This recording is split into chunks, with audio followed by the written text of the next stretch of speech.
Remind me to never ask Mac Hollins for a high five. Desmond Ridder should have known Mac Hollins prefers feet fives. He is officially a wiki feet man. Seriously, gross, I know. Week 4 in the NFL narrowed our tanking teams down to 2. Jets fans are irate about NFL officiating. Tell me this isn't a hold. You're telling me this isn't a hold. You're telling me that's not a hold. Giants fans are losing their mind because Daniel Jones was sacked 11 times. Do you think Daniel Jones is sitting there thinking, gosh, I'm 0-6 on Monday Night Football? The Patriots got spanked. CJ Stroud should have been the first overall pick. Army known as the Stroud Boys have gathered in arms to demand that CJ Stroud be recognized as an elite NFL quarterback. And the Bills are the best team in the AFC. A lot to digest this week, so let's dive right in with the Blop 10 plays. It's called the Blop 10 because I'm a child. Number 10, Bijan's one-handed grab on 3rd and 8 for the Falcons. It was a bad throw. Bijan turns it into a first down by making a great catch and a dude miss immediately after. Number 9, Booger McFarland referencing ayahuasca on the NFL Toy Story animated broadcast. I wonder if Aaron Rodgers is seeing these UFOs. Wouldn't be the first time. He's still on the ayahuasca. Mommy, the man named Booger in Toy Story wants me to experiment with consciousness. Number 8, Panthers 100-yard pick six on Kirk Cousins. To be clear, I am not giving them the nod for the pick six, but for Deshaun Jameson salivating at the opportunity to blast Kirk Cousins back to Washington where he did not like that. It's funny when a QB gets lit up, but that was a legit key block for the touchdown. Maybe Jameson should play for the Panthers O-line. Number 7, Raiders in losing formation. That's Marcus Peters jumping over the line, getting penalized for being offsides and making this sound. Timeouts. Number 6, 2 weeks ago, we were praising the Patriots special teams for their insane field goal block. And now the Cowboys one-up them, against them, with this perfectly executed fake PAT. I've only seen shit like that in Madden work. Number 5, DJ illiterate can't sack Mahomes. DJ, you gotta hit him here. I know you swiped at the ball, but you can't let Mahomes off the hook that easy. What are you, the officials? Number 4, Justin Herbert had the strength to stiffy arm Raiders defensive lineman Rochelle into the dirt, but not the balance to not fall on his face. Number 3, last week I made fun of Deshaun Watson for having his moral and regular compasses messed up. Well, Elijah Moore said, hold my GPS, and on 1st and 10 from the 19 ran backwards, losing 15 or 16 yards here. Number 2, Derrick Henry not only rushed for 122 yards and a TD in the Titans' taming of the Bengals, but he finished the day with more passing touchdowns than Joe Burrow. That was only a 2-yarder, but I think that's still 2 more yards per attempt than what Burrow is doing right now. And number 1, who the hell needs Cooper Kupp when you've got Puka Nacua?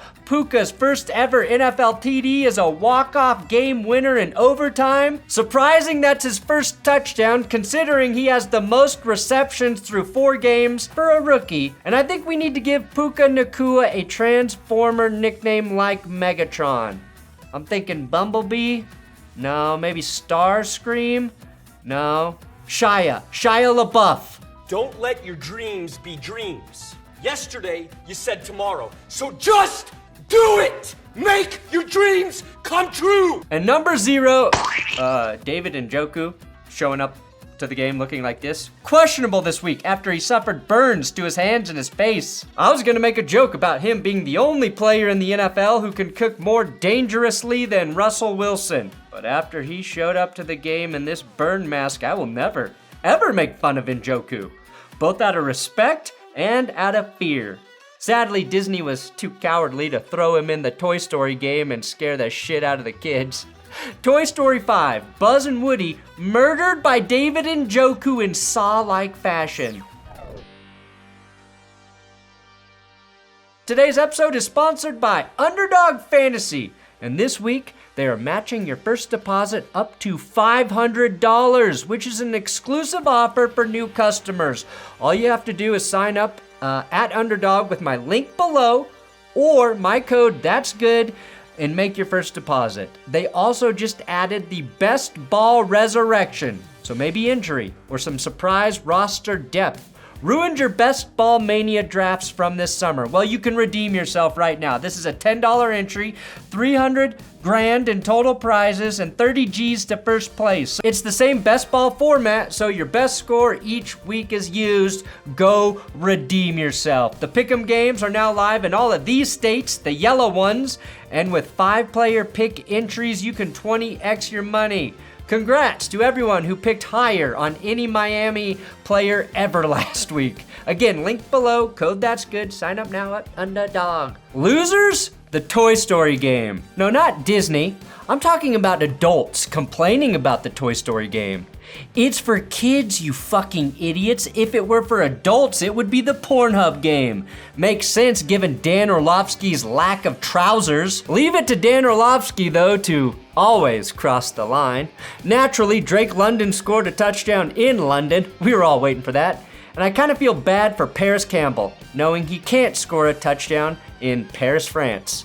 Maybe in Las Vegas, though, because they do have the Eiffel Tower there as well. Now, the Falcons are close to discarding Desmond Ridder like a used toy. Well, maybe they're going to dust off Matt Ryan and make a run at the NFC South. I don't know, but they need help. And somewhere, Daniel Jones was sacked. Losers, quarterbacks who looked good in the preseason.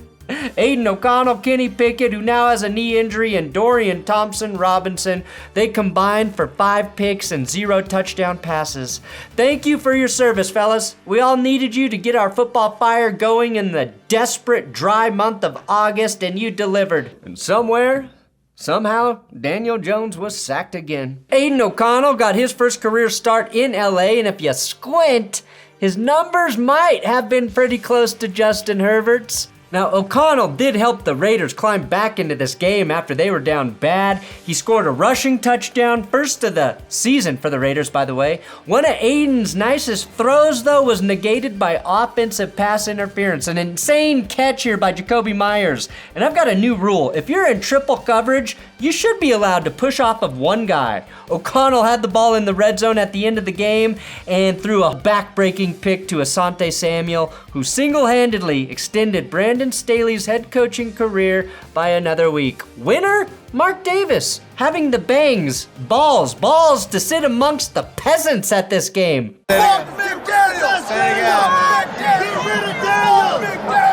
Say what you want, that takes guts. The Chargers did indeed survive the Raiders. Justin Herbert broke his finger on his non-throwing hand, and according to Ian Rappaport, sustained a gruesome fingernail injury. He got blasted by Jerry Tillery late, and every single one of his teammates came to his defense. Impressive, considering not a single Denver Bronco came to Russell Wilson's defense until week 16 last year. Statistically, Herbert did not have a great day, but this was one of my favorite performances by the long-haired Houdini. Also, the best defender in all of football this week was a man who had no sacks through the first 3 games of the season and is now tied for the most in the NFL. Khalil Mack brought down his former team's QB, Aiden O'Connell, 6 different times, second most in single game history. Dorian Thompson-Robinson had an awesome preseason. Everyone was excited to see him fill in for Deshaun Watson, who had a shoulder contusion, but the truth is, Thompson-Robinson probably is not ready yet. And he was especially not ready to go against a tough Ravens defense. After a 27-3 win last week, they basically flipped the script, losing 28-3 against Baltimore. DTR had just 121 yards passing and 3 picks. Ugh. And they were all his fault. The first one was tipped, but it was tipped bouncing off the Ravens' hands. Winners? The Ravens and their touchdown efficiency in this win. A lot of people want to say that Baltimore exposed the Browns defense, but 2 of their touchdown drives came after Browns turnovers on their own side of the field. Lamar did drop a dime to Mark Andrews for a tud, but the only thing the Ravens exposed was how damn good Melvin Gordon is. Welcome back, Melvin. Winning quarterback? C.J. Stroud. He didn't have an incredible completion percentage, hitting on just over half of his attempts, but he threw the ball downfield against a tough Steelers defense and lit up that Pittsburgh secondary for over 300 yards and a pair of touchdowns. I'm not breaking any news by saying that Houston's skill position players aren't particularly intimidating, aside from Andrew Beck, of course, but Stroud is building chemistry with Nico Collins, who had 7 grabs for 168 yards and 2 TDs, trailing only A.J. Brown this week. Suddenly, Houston has won 2 in a row. They don't have Deshaun Watson on their team, and they have a younger, better alternative. Losing QB? Well, last week, Mac Jones was punching dick. This week, he was sucking it. Metaphorically, of course, because we know there's nothing wrong with that. No, of course not. Mac Jones was an abysmal player against a tough Cowboys defense. No touchdowns, 1 fumble returned for a touchdown, and 2 picks to Deron Bland, which does make Bland Mac. There's nothing worse, except for maybe this pass, which was one of the worst all season. Just begging Bland to take that one to the house. Mac Jones was pulled for Bailey Zappi, who wasn't a whole lot better, although he managed to not hand the ball to the other team. My losing coach, yeah, Bill Belichick suffered the worst defeat of his coaching career in Dallas's 38-3 win. Finally, we have the alternate conclusion to 28-3 involving the Patriots. This is how Super Bowl 51 should have ended. My Kirk Cousins award this week goes to Justin Fields. Now, I created this award last week, giving it to the QB who, no matter what he does, his team still loses. And Justin Fields literally had the best career passing day ever of his career, and Chicago still lost by 3. He set the Bears record for most consecutive completions, but finished the game with his only interception. And somewhere, Daniel Jones was sacked again. Losing stat, Alvin Kamara had 13 receptions in his return from suspension and netted just 33 yards. And one of those receptions went for 10. That's the fewest yards for 13 receptions in NFL history, shattering the old record of 71. Never has a player so drastically made the distinction between a PPR fantasy league and a non-PPR league. I think the Saints offense was a big loser this week. Letting a quarterback with an injury to his throwing shoulder play seems dumb, although Baker Mayfield once did that for a full season, and the Browns repaid him by not paying him. Winner? Baker Mayfield being the Nuggets reason the I don't know why I wrote Nuggets here. Mayfield being the primary reason the Bucks diddled the Saints. 3 passing touchdowns from Baker with very little help from the run game. He's the Nuggets they won. And if you're wondering why Mike Evans was quiet, it was because he was allowed to be tackled before the ball was thrown to him. Loser announcer Rodney Harrison calling Zach Wilson garbage and simultaneously making me like a Chief even more? Was Zach better tonight than what you anticipated he would be watching him on tape? And you can be honest. We knew it was going to be a battle. He's continuing to get better week in and week out. And he's continued to lead week in and week out. But watching that tape, man, you got to look at this dude and say, oh, he is garbage. Like, we should really tear him apart. Like I said, Zach Wilson is special, man. You just got to give the guy time. You know what I mean? Wait. Did you say Zach Wilson is special? Pretty low from a former NFL player. You got to know when to lay off, okay? Somewhere, Dan Jones was sacked again. You know who else Rodney Harrison probably thought was garbage? David Tyree. Suck it, Rodney. You're garbage. Your mouth is garbage. Winning team? The 49ers. McCaffrey had 177 total yards and 4 touchdowns. McCaffrey is the 8th 49er to get in the end zone 4 times in one game. So when you put it like that, it really doesn't sound that impressive. And it's just a reminder of how good the 49ers were in the 80s. But he was the first 49er to get a tweet from LeBron James who said, CMC, you are absolutely ridiculous. LeBron was also reported as saying, you remind me of this guy on the Lakers, Austin Reeves. Brock Purdy only had 1 incompletion in this game.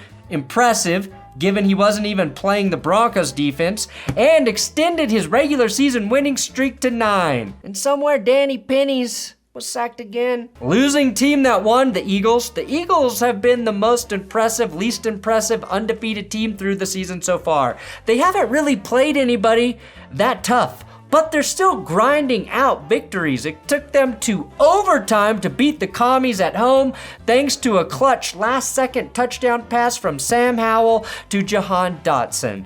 I think the Eagles got lucky that Ron Rivera opted to tie the game with an extra point rather than go for 2, and Jake Elliott was able to keep Philly unbeaten. I mean, it's shitty to see the man named Riverboat Ron go for the tie. Riverboat Ron is now Conservative Ron, the most conservative man in Washington. Had he went for 2, allowed Sam Howell to beat Philly with the tush push, the government would have shut down, out of respect for Riverboat Ron. My moral victory? Going to the Jets and Zach Wilson. My winning coach is 100% Robert Saleh, who got penalized for giving the business to the refs in this one.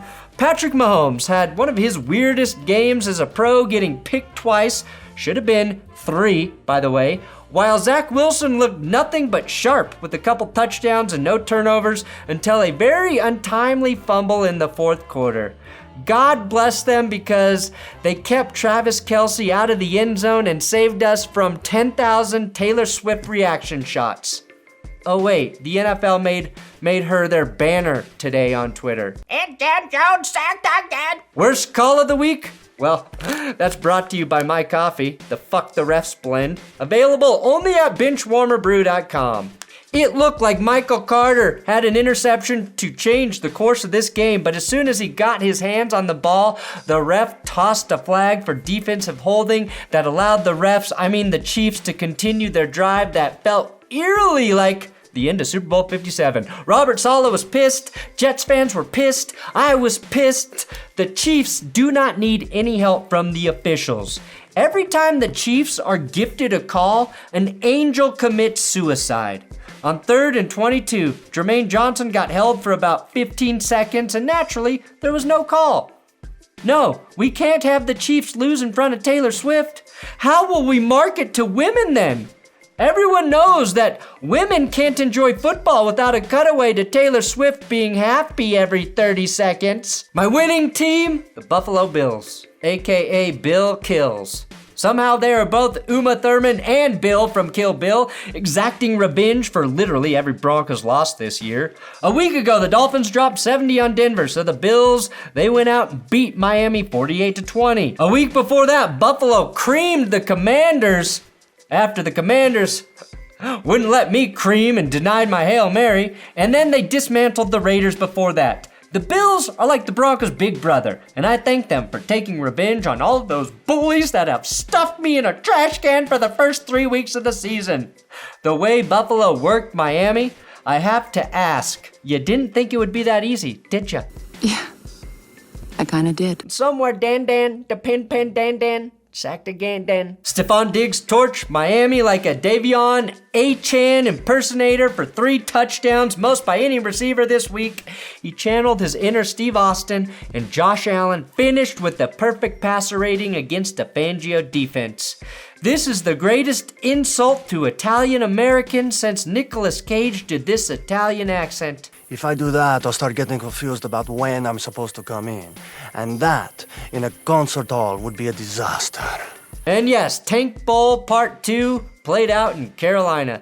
The Vikings got their first win of the season thanks in large part to this perfect tank-like underthrow by Captain Kirk that drew pass interference on the Vikings' opening drive. Just kidding. Kirk gave the ball right back to Carolina, tossed 2 picks, and looked pedestrian for the first time this season. Bryce Young had 65 more passing yards than Cousins, and Vikings fans are wondering if they are at their best when Kirk Cousins is bad. Both tank bowls were decided by a safety. Not the play, the position. Kareem Jackson ended it for the Bears, and Harrison Smith had 3 sacks to put down the Panthers. I'm not sure what's more impressive, a safety getting 3 sacks or a 34-year-old man getting 3 sacks. Winners? The tush push. The Giants ran the tush push and it didn't work. Peyton Manning explains why. That guard's got to get his hand more on the butt. He's got to get it up in there a little more. He's not pushing hard enough. You got to push the right butt cheek specifically. So for everyone trying to cancel this play, please piss off. Now, it had taken over a year, but Jamal Adams was finally back on the field for the Seahawks, and immediately he got concussed. by Daniel Jones' knee.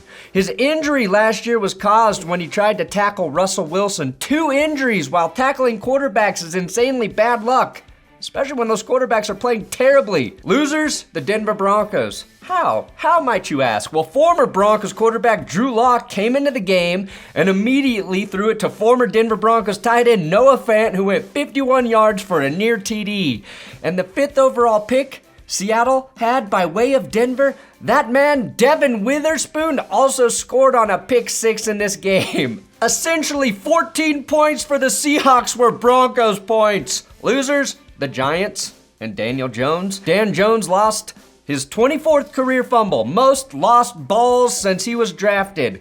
Giants fans are irate about Daniel Jones and the Giants line, giving up 11 sacks total. This game was downright painful to watch. It felt like there were 40 penalties in addition to the 11 sacks. Thank God Seattle drafted corner Devin Witherspoon. The Rook had an insane game, 7 tackles, 2 sacks, which is elite for a corner. Safety, sure, but I've determined the corner blitz as my favorite defensive play when it hits. He had the pick 6, of course, on that dumb throw by Dan Jones, reaching a top speed of 20.5 miles per hour and 4 QB pressures. He finished the game by telling everyone Daniel Jones can't get through his progressions. No, we were just trusting the game plan the coach laid out for us. We knew he liked to stare down his first target. Some of you are going to want to use the 11 sacks as an excuse for Daniel Jones. Don't. I never saw Brian Daboll do this with Josh Allen. Dan Jones made Daboll hate technology like Bill Belichick. Did Daniel Jones get sacked on this interception? No. When he had a chance to get New York back into the game, he threw it away. Good quarterbacks just don't do that. Good QBs don't have a primetime win percentage of .077. My shit-ass standard savings account gets better interest than .077. The Daniel Jones contract was and always will be bad. And yes, somewhere, Daniel Jones was sacked again. Thanks for watching That's Good Sports. Please subscribe here on YouTube. A lot of you are new subs, and thank you. Thank all of you guys for watching these videos this season. You're making my horrible year tolerable.